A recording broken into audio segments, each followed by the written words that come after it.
నల్ల కోటు వెనక దాగున్న కిరాతకం. న్యాయం చెప్పాల్సిన చేతులే నరరూప రాక్షసులయ్యాయి. నోటరీ పని మీద వచ్చిన వృద్ధురాలిని అత్యంత దారుణంగా సుత్తితో కొట్టి భయంకరంగా చంపేశారు.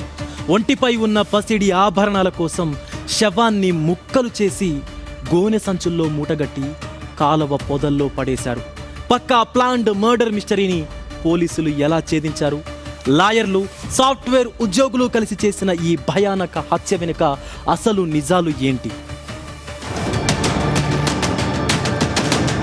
శ్రీకాకుళం జిల్లా జలుమూరు మండలం అల్లాడపేటకు చెందిన 70 ఏళ్ల చింతు చిన్నమ్మడు ఈ నెల 17న నోటరీ పని నిమిత్తం నరసన్నపేటకొచ్చింది. అక్కడ కింతిలి ధనలక్ష్మి అనే మహిళా లాయర్ను కలిసింది. అయితే ఆ తరువాత వృద్ధురాలు ఇంటికి తిరిగి రాకపోవడంతో కంగారు పడిన కుటుంబ సభ్యులు నరసన్నపేట పోలీసులకు ఫిర్యాదు చేశారు. రంగంలోకి దిగిన పోలీసులు సీసీటీవీ దృశ్యాలు, డాగ్ స్క్వాడ్ ఆధారంగా దర్యాప్తు వేగవంతం చేశారు.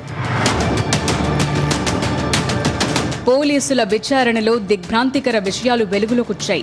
నోటరీ కోసం వచ్చిన చిన్నమ్మడు ఒంటిపై ఉన్న బంగారంపై లాయర్ ధనలక్ష్మి కన్నుపడింది. ఈ నెల 17నే తన ఇంట్లోని బాత్రూంలో చిన్నమ్మడును సుత్తితో కొట్టి దారుణంగా హత్య చేసింది. ఆపై సాక్ష్యాలు దొరకకుండా కార్ రెంట్ తీసి మృతదేహాన్ని చిదిమేసి 2 గోనె సంచుల్లో చీరతో కట్టి హీరమండలం సమీపంలోని పెండ్రువాడ వద్ద వంశధార కాలువ పొదల్లో పడేసింది. ఈ నెల 22న ఆ మృతదేహాన్ని పోలీసులు స్వాధీనం చేసుకున్నారు.